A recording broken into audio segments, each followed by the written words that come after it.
Super Juan Gantalaw sa DYWS Super Radio. Ang ilang kita masayo sa kinahang ng mga impormasyon nga mao'y sukaranan sa labing maayong desisyon nga atong pagabuhaton. Kini base sa mga balita nga mogitim sa matagtak na, matag-adlaw o sa tanan higayon. Sayra na ito kining tanan sa Balita Karon sa Super Radio.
Sugbo, Kabisayan ug Mindanao, maayong hapon. Ug sa bisan asang parte sa kalibutan, maabot ning atong pagsibya karong adlaw. Maayong buntag, maayong udto, maayong hapon, maayong gabi diha kaninyo. Adlaw karon nga Sabado, petsa 23 sa buwan sa Agosto 2025. Ngayong edisyon sa atong newscast karong hapon ang Double S sa Balita Karon. Ako inyong kapuso, inyong anchor woman, Super Joan Gantalaw. Super Juan Gantalaw sa Balita Karon. Super Radio. May pagpaminaw sa itong mga kapuso sa 999 kHz sa dial sa radyo ug sa itong Facebook live streaming mga kapuso sa itong Facebook page ang DYWS Super Radio GMA. May hapon sa itong mga vendors, sa mga merkado, mga tinderog-tindera, may hapon diha kaninyo. Sa itong mga drivers, no? Habal-habal drivers, taxi drivers, mga jeepney drivers, naminaw karong hapuna. Hapon, may hapon diha kaninyo. Sa itong mga nanay, tatay, lolog-lola, naminaw silang balay. Karong mga orasa, samtang nanikay-sikay, alang sa panihapon, mga kapuso. Hapon sab diha kanino. Super Radio. Saway paglangan na mga kapuso. Aniya na ang atong mga headlines.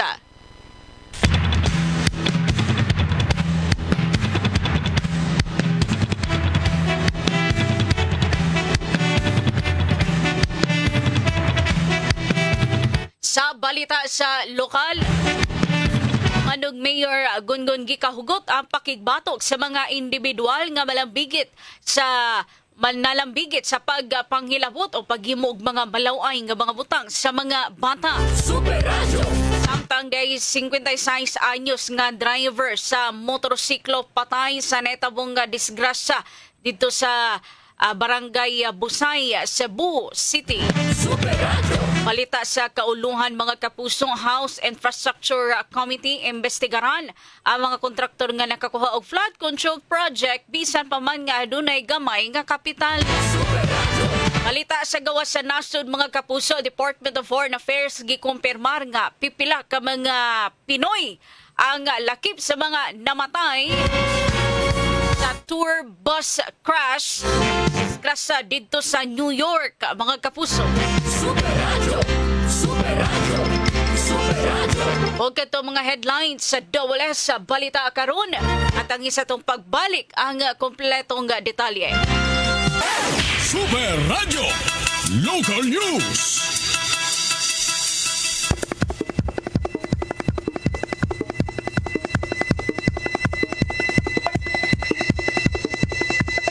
Atong Oras mga kapuso, alas 5:43 na. Arita sa itong mga balita sa lugar. Ugot ang pakigbatok ni Dumanog Mayor Gungun Gika sa mga individual nga nalambigit sa pagpanghilabot o paghimo og mga malaway nga mga butang sa mga bata.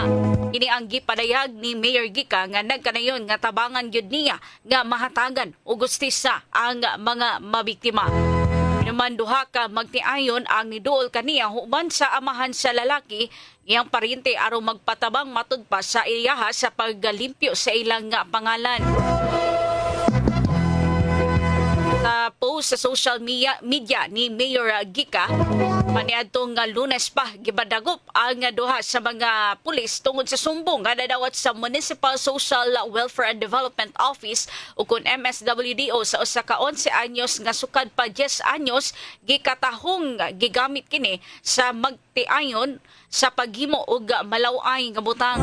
Patod pa nga ang bata gingong gigamit sa pagpakita sa video call nga mohimo og malaway nga butang alang sa ilang kliyente nga sagad mga langyaw bugti sa kantidad nga 30,000 pesos ngadto na sa 50,000 pesos kada video.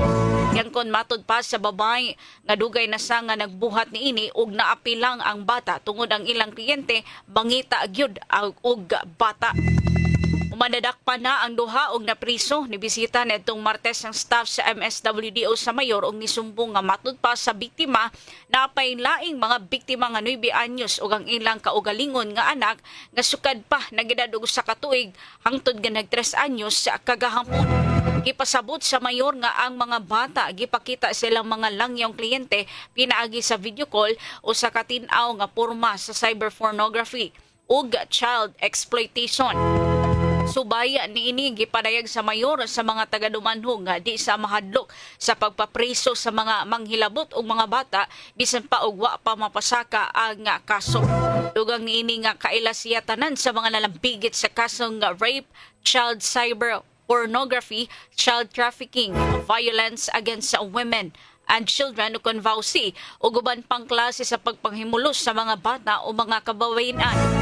Ibutyag ni Mayor Gika nga ang mga nakalapas sa maong krimen at agan na og hangtod Agosto 28 sa pag-surrender sa iyang buhatan ug katong dili mo surrender pagka Agosto 29 sila na mismo ang budako pa niini. Sa pagatubang sa Mayor sa duha ka magtiayon nga gipost niya sa social media pinagi sa usa ka video personal niining gipangutana ang duha ka magtiayon na kalabot sa gihimo niini. Ilabihan ang kapungot sa Mayor dihang gitug-an sa babay ang maong krimen ug niabot pa sa punto nga gisagpa sa Mayor ang kining lalaki. Samtang sa post ni Mayor Gika sa social media, mato diini nga dili sa mahadlok mahugaw ang iyang kamot aron paglimpyo sa lungsod sa Dumanhog. Mugatan niini nga di mo tolerate ang iyang administrasyon sa child abuse, rape, child pornography ug drug pushing o wakig alayon kini sa kapulisan ug MSWDO aron masiguro nga ang matag kriminal manubagyod sa balaod. Samtang nangay pa ang Jimmy Superadio DYSS sa big sa Commission on Human Rights sa kalabot niini. Super Juan Gantalaw sa balita karon.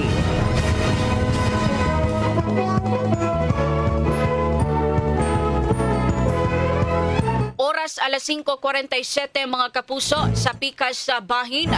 Patay ang driver sa motorsiklo sa netabong disgrasya sa Barangay Busay sa siyudad sa Sugbo pasado alas 7 kaganihang buntag. Ang namatay nga driver sa motorsiklo usa ka 56 anyos nga lalaki.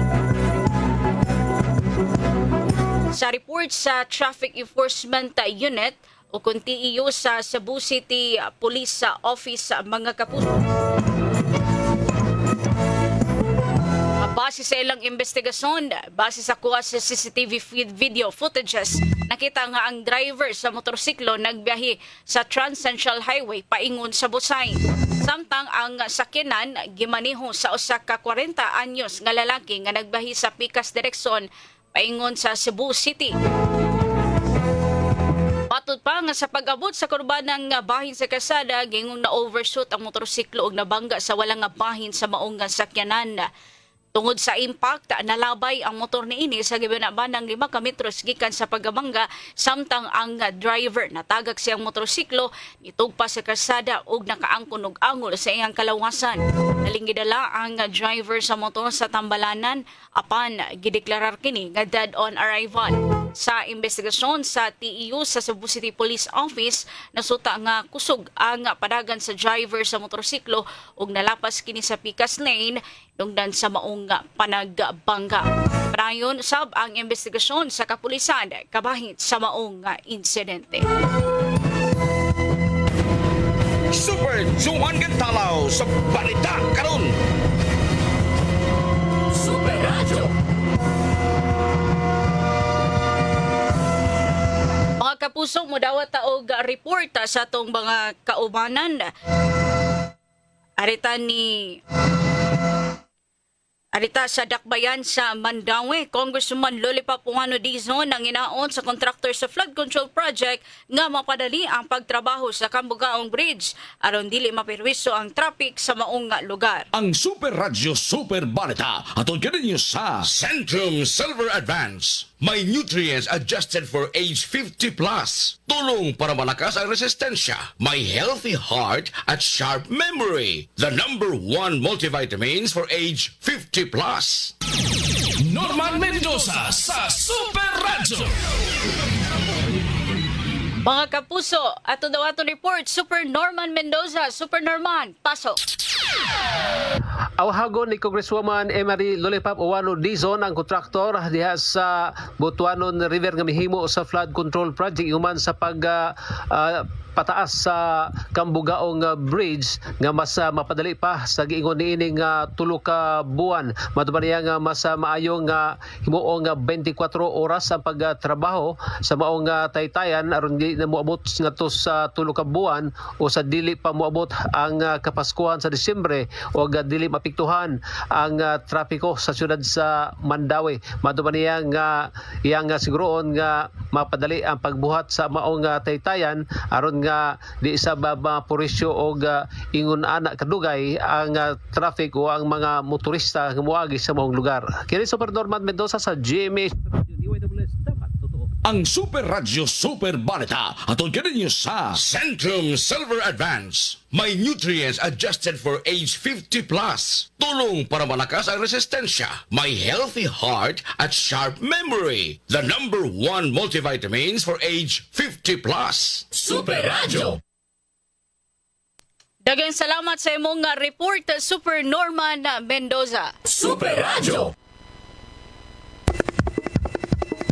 Sa pikas sa bahin mga kapuso, day drug pusher sa Barili sikop sa Baybasta Operation. Detalye sa mong balita pinagi ni Super Lloyd Suarez. Super Lloyd, pasok. Tolo ka mga kiha gipasaka sa Barili Regional Trial Court batok ini usa ka alias Kenneth kinsa nga drogista ug nakuan pa sa og armas. Una, kaso kalapasan sa Section 28 Republic Act 10591 kon illegal possession of firearms and ammunition. Girekomenda ni Fiscal Junalit Bolo Teleron nga makapian sa 120,000 ka pesos kini mao alias Kenneth kinsa bato pa nagda og 38 revolver og dunay say mga buhing mga bala. Samtang kaso kalapasan sa Section 5 baligya og shabu og Section 11 paghupot og shabu. Way piyansa ang Section 5 bato kini maong alias Kenneth nga nabaligya og shabu diya sa may maigang lungsod sa Barili. Kini si Lloyd Suarez sa Jimmy Supradio Diway Dobles dapat totoo.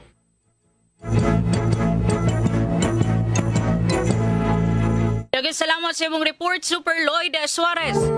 Samtang sa Dakbayan sa Sugbo mga kapuso sa kakumpanya ni Dudar og school supply sa mga tinunan sa Camp Lapu-Lapu Elementary School. Detalye sa mong balita pinagi ni Super Alan Mahait. Super Alan, pasok.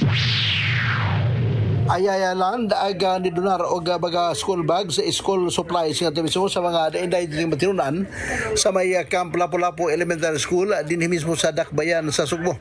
Sa isinda ka mga tinunan na nakalawat sa isgutan nga ihinabang gikan mismo sa Ayayalan din kay kini nga mismo sa may Barangay Apas. Ang Barangay Apas may naiabot-abot nga mismo sa isgutan nga beneficiary nga mismo sa may Camp Lapu-Lapu Elementary School.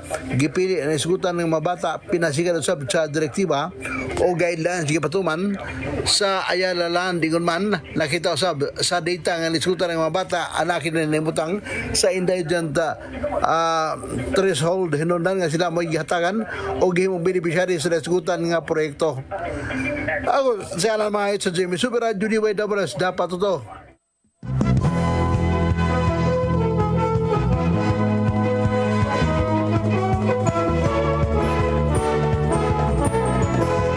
Daghang salamat sa imong report, Super Alan Mahait. Mga kapuso, mao kadto ang mga balita sa lokal. At ang isa tong pagbalik ang mga balita sa kauluhan ug sa gawas sa nasod.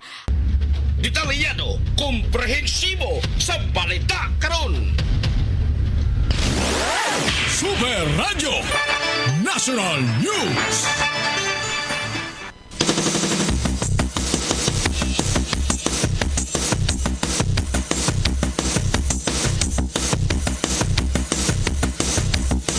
Oras alas 5:55 na mga kapuso.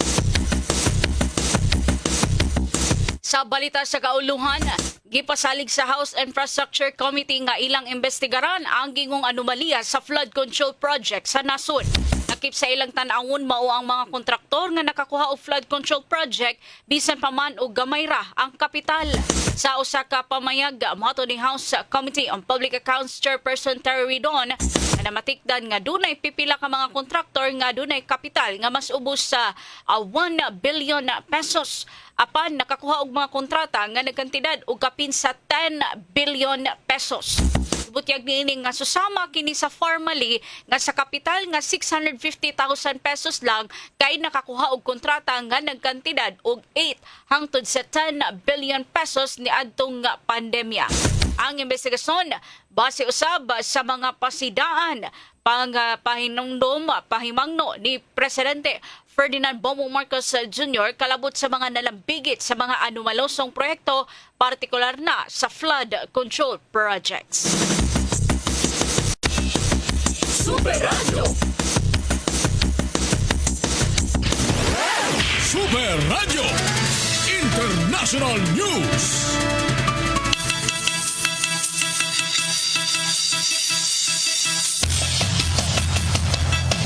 Oras mga kapuso, alas 5:57 na sa atong balita sa gawas sa nasod.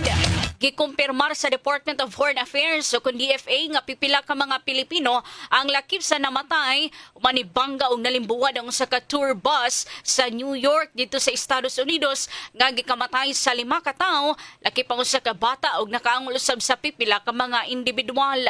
Matod sa DFA, gireport sa New York Police nga pipila ka mga namatay kay mga Pilipino. Apan wa gisgutan kung unsa kung pila kadaghan no ang mga naangol o kahimtang sa mga apektado nga Pilipino. Sa gidaghanon sa mga niaangol o gingon man ang kahimtang sa mga apektado nga mga Pilipino. Ang DFA mi pa dangat o mibabot sa ilahang pag-ampo ngadto sa mga naapektuhan sa insidente.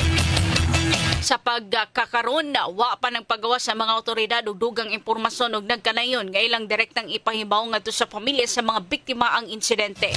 Samtang ang Philippine Consulate aktibong nagmonitor sa sitwasyon ug andam nga motabang sa mga biktima nga nagkinahanglan og tabang. Itambagan sa konsulado ang mga Pilipino nga adunay mga paryente nga posibleng nalambigit sa insidente nga tawagan ang Assistance to National Section Emergency Hotline sa 917-294-0196. 917-294-0196. Sumala sa report, 52 ka mga turista, lakip ang driver ang sakay sa bus, ikadaghanan kanina wa magsulbog seatbelt sa dihang nahitabo ang insidente.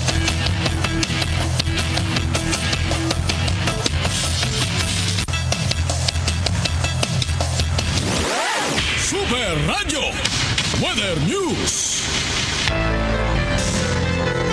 Mga kapuso, atong i-check ang kahimtang sa panahon atong makauban karong hapuna si Sir Mark Gales gikan sa Pag-asa. Sir Mark, kumusta ato ang panahon? May nga po, Ma'am Joanne, sa mga suwintig kami na, yung latest update bahin sa kahimtang sa itong panahon karong hapuna at naog mga lawa. As of 3 p.m., ang ato ang gina-monitor nga low pressure area sulod sa Philippine Area of Responsibility nimutan na around 930 kilometers silangan sa may southern Mindanao. Kining maong LPA aduna na taas nga tsansa na mahimong bagyo sa sunod na 24 oras. Ato nakita ang dagat sa maong LPA posible siyang midpid diri sa may Eastern Visayas ug mulahos ngadto sa may southern Luzon.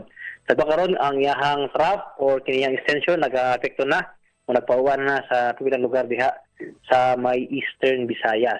Sa laing bahin, southwest monsoon kung nabagat nag-apekto pakaron diha sa western sections or kasadpang bahin sa Central Luzon, Southern Luzon, ingon man sa Visayas.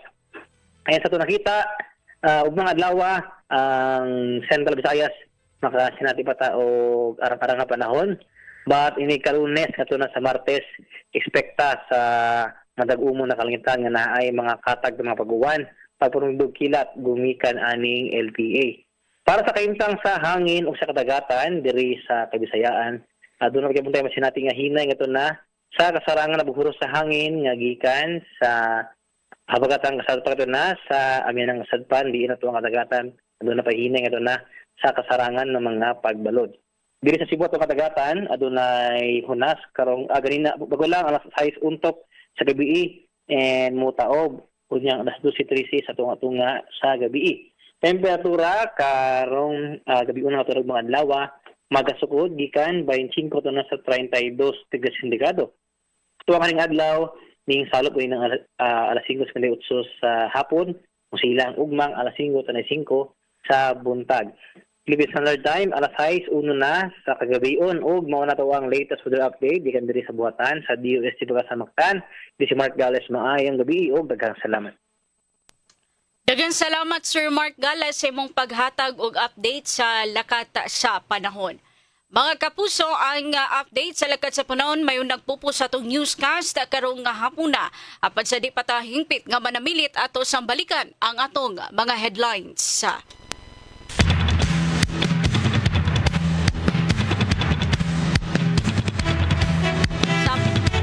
Sa balita sa lokal, lumanog Mayor Gungun Gika hugot ang pakigbatok sa mga individual nga nalambigit sa pagpanghilabot o paghimo og mga malaway nga mga butang sa mga bata. Samtang day 56 anyos nga driver sa motorsiklo patay sa nahitamong disgrasya sa Barangay Busay, Cebu City. Balita sa Kauluhan House Infrastructure Committee, imbestigaran ang mga kontraktor nga nakakuha og flood control project bisan pa man nga adunay gamay nga kapital. Samtang sa balita sa gawas sa nasod, Department of Foreign Affairs gikumpirmar nga pipila ka mga Pinoy ang lakip sa mga namatay sa tour bus crash didto sa New York, Estados Unidos.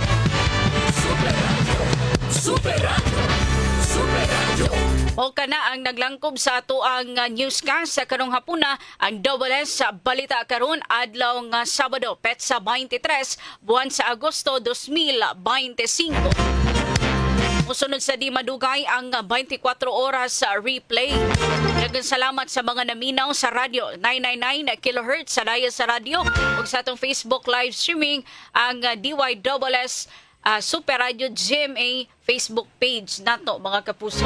May great gamay ang ato mga suking viewers sa ato ang Facebook live mga kapuso. Good evening Super Joan, shout out ni Naayo, Tony Hirali, Cory Mayor from Suba, Basbas, Lapu-Lapu, gika ni Ma'am Matilos Evelyn. Good evening, Super Joan. Maayong gabi po. Gika na ni Ma'am Matilos Evelyn. Good evening, Super Joan. Always watching and listening from Sitio Kamansi, Kinasangan, Cebu City. Gika ni Sir Eugenio Boy Tagsip. Super Joan, shout out Glenn Rabina, Eman Rabina, Alan Reyes, Glenn Ocampo, ug Eddie Ocampo. Ika ni Sir Belcard Abasolo. Good afternoon, Super Joan, watching and listening from Subang Dako, Mandawi City. Mandawi City, gikan ni Sir Arvin Habas. Thank you kaayo, daghang salamat sa mga naminaw, mga kapuso sa radyo o sa nagtanaw sa atong Facebook live. Ay kalimot sa pag-like o share sa atong mga post, mga kapuso, sa ato ang Facebook page, ang DYSS Super Radio GMA. Ako nakauban, karong nga po na si Super Norman Mendoza, Super Alan Mahait ug Super Lloyd Suarez. Kauban sa Masters Control mga kapuso si Engineer Julius Malinaw. Atong transmitter site si Sir Danny Albano. Ato ang News Director Super Fats Anthony Inso, Program Director Super Algie Nabakita, ug ato ang Station Manager Super Kita Matos Cortez. Ako si Joan Gantala, magayong kaninyo daghang salamat sa pagpaminaw ug maayong gabi kanatong tanan. Dapat totoo. Komprehensibong asoy sa mga balita